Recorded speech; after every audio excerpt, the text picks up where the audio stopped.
বিজয় নীলাকে খাটে শুইয়ে দেয়। তারপর নীলার বিভিন্ন জায়গায় আদর করতে থাকে। বিজয়ের নীলা একটি আবাসিক হোটেলে ঢুকে তারপর তারা রুমে ঢুকে খাটে বসে। নীলা বলল, আমরা এখানে কেন আসলাম? বিজয় বলল, আরে আমার বউকে দেখতে হবে না, একটু আদর করার বিষয় আছে না? নীলা বলল, আরে আমার বাবুটা দেখে আদর করার জন্য পাগল হয়ে গেছে, আদর তো করবে, তবে এখন না, বিয়ের পর। বিজয় বলল, আচ্ছা বুঝলাম তুমি আমাকে স্বামী হিসাবে মানো না, মানলে এরকম কথা বলতে না। নীলা বলল, স্বামী হিসাবে না মানলে তোমার সাথে দেখা করতে আসতাম? বিজয় বলল, আচ্ছা আদর দিবে নাকি দিবে না, কোনটা? নীলা বলল, বোঝো না কেন, বিয়ের আগে এসব করা ভালো না। বিজয় বলল, আমি কিছুই বুঝতে চাই না, আদর দিবে কিনা সেটা বলো, না হলে আমার থেকে খারাপ আর কেউ হবে না। নীলা বলল, আচ্ছা তোমার যে ইচ্ছা তাই করো। বিজয় নীলাকে খাটে শুইয়ে দেয়। তারপর নীলার বিভিন্ন জায়গায় আদর করতে থাকে। চলুন আমরা ওদের পরিচয় কিভাবে হলো দেখে আসি। ঘটনা শুরু আজ থেকে 3 মাস আগে। দুপুরবেলা এক অবসরে বসে ফেসবুক চালাচ্ছিলাম কিছুদিন আগের কেনা পুরনো স্মার্টফোনে। হঠাৎ সাজেস্ট ফ্রেন্ডে এক জোড়া চোখ দেখে থমকে গেলাম। এর আগে এমন চোখ যে দেখিনি তা নয়,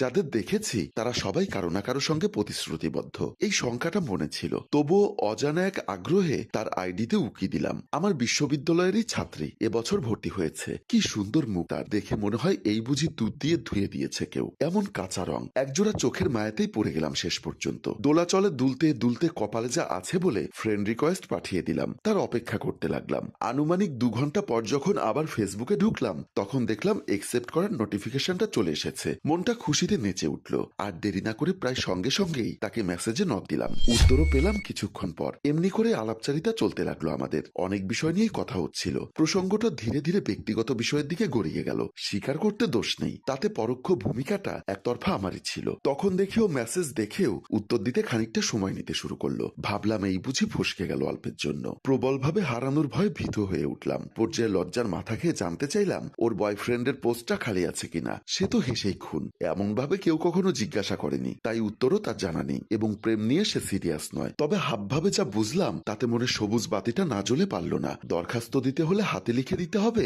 না টাইপ করতে হবে, সে কোনো উত্তর করল না। সেদিনের মতো সে উধাও হয়ে গেল। কয়েকদিন কোনো খোঁজ খবর ছিল না তার। গুম হয়ে যাওয়া বলতে যা বোঝায়, একেবারে আক্ষরিক অর্থে তাই। এর মাঝে আমি তাকে যে মেসেজ করিনি তা নয়, উত্তর না পেয়ে বার্তার পর বার্তা দিয়ে গেছি এই ভেবে যে যদি কখন সংকেত আসে, যদি একবার মুখ তুলে চায় ভাগ্য দেবতা। অবশেষে সেই দিনটির সাক্ষাৎ পেলাম, আকস্মিক ভাবেই পেলাম। ঘড়ির কাঁটায় 3টা বাজবে বাজবে করেও বাজছে না, এমন সময় একটা কল এলো ফোনে। শুয়েছিলাম তাই চোখ বন্ধ করে রিসিভ করি। তখন চিকন একটা কণ্ঠস্বর বলে উঠল, হ্যালো বিজয় বলছেন? হ্যাঁ বলছি।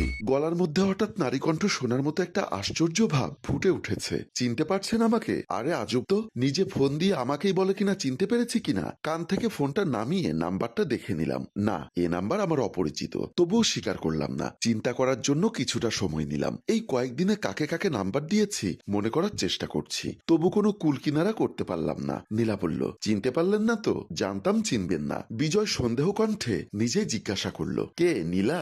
নীলা হেসে উত্তর দিল, হ্যাঁ আমি। চিনলেন কিভাবে? বিজয় বলল, আমি জানি আপনি ছাড়া কোনো মেয়ে কল দিতে পারে না, কারণ এর আগে কাউকে নাম্বার দেওয়া হয়নি। তারপর তারা হাসি খুশিতে মিনিট 15 তুমুল আগ্রহে অনেক কথা সে বলল। তার পরিবারের কথা, পছন্দের গানের কথা, পছন্দ অপছন্দ নিয়ে কথা বলতে থাকে। বিজয় একটি জায়গায় বসে আছে। একটি মেয়ে এসে বলল, তাহলে আপনি বিজয়? নিজের নাম শুনে মাথা তুলে তাকালাম। দেখি সুন্দর মুখের একটি মেয়ে দাঁড়িয়ে আছে সামনে, হাতে সাদা রঙের মুঠোফোন। তাতে লেগে আছে শরীরে মাখানো পারফিউমের মিষ্টি একটা গন্ধ।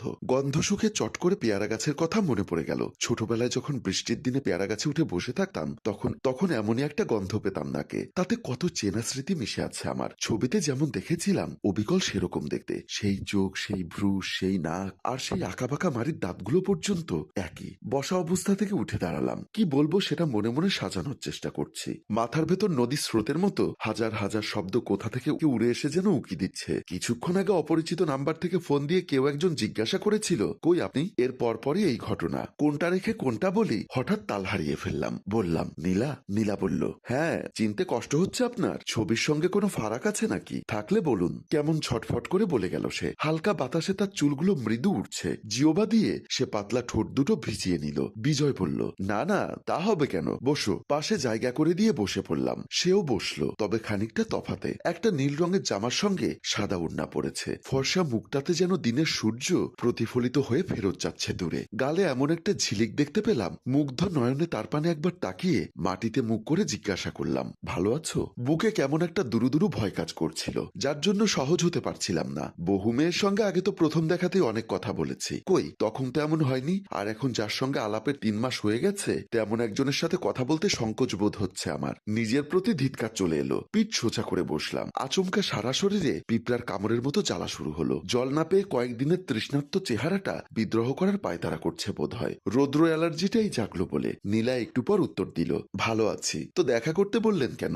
বিজয় বলল, ওই যে তোমাকে বললাম না সেদিন। নীলা সোফায় বসে মোবাইলে গেম খেলছে। এমন সময় মোবাইলে কল এসেছে। নীলা মোবাইলটি রিসিভ করছে এবং বলল, কে আপনি? বিজয় বলল, এত তাড়াতাড়ি ভুলে গেলেন? ওদিন যে মোবাইলে কথা বললাম। নীলা বলল, ও সরি, আসলে নাম্বারটা সেভ করা ছিল না। বিজয় বলল, এতটা আপন হয়নি আমি যে আমার নাম্বারটা সেভ করবেন। নীলা বলল, আসলে তেমন না, ওই দিন কথা বলার পর আম্মু ডাক দিয়েছিল রান্নার কাজে সাহায্য করার জন্য, তাই আর কি। বিজয় বলল, ও বুঝতে পেরেছি। আচ্ছা, আমাকে একটা সাহায্য করবেন? নীলা বলল, জি বলুন, আমি আপনার কি সাহায্য করতে পারি? বিজয় বলল, আমি না একটা মেয়েকে খুব পছন্দ করি, কিন্তু আমি ওকে বলতে পারছি না। নীলা বলল, তো এগুলো আমাকে কেন বলছেন? বিজয় বলল, না মানে আপনি তো একটা মেয়ে, আপনি বুঝবেন আরেকটি মেয়ের কেমন ছেলে পছন্দ। ও এই কথা। প্রত্যেকটা নারী চাই একটি ভদ্র ও সুন্দর মনের ছেলে, যে তাকে ছাড়া অন্য কোনো মেয়ের দিকে না তাকায়, তার কথা বোঝে এবং তাকে সারা জীবনের জন্য আগলে রাখে। বিজয় বলল, আচ্ছা সবকিছু বুঝলাম, চলুন না একদিন দেখা করি, আপনার সাথে কিছু কথা আছে। নীলা বলল, কি কথা জানতে পারি?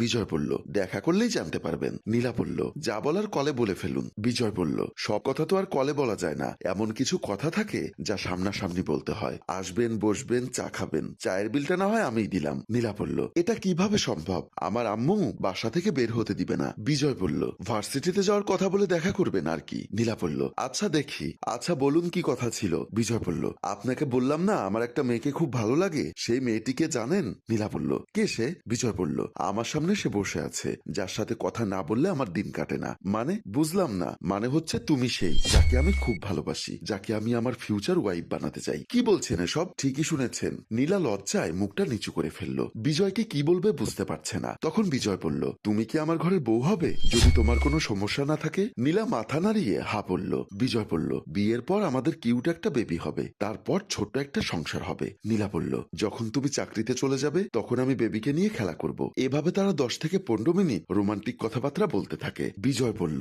চলো তোমাকে একটা জায়গায় নিয়ে যাই। নীলা বলল, কোথায়? এখানেই তো ঠিক আছে, কত সুন্দর প্রাকৃতিক পরিবেশ, হালকা হালকা বাতাস।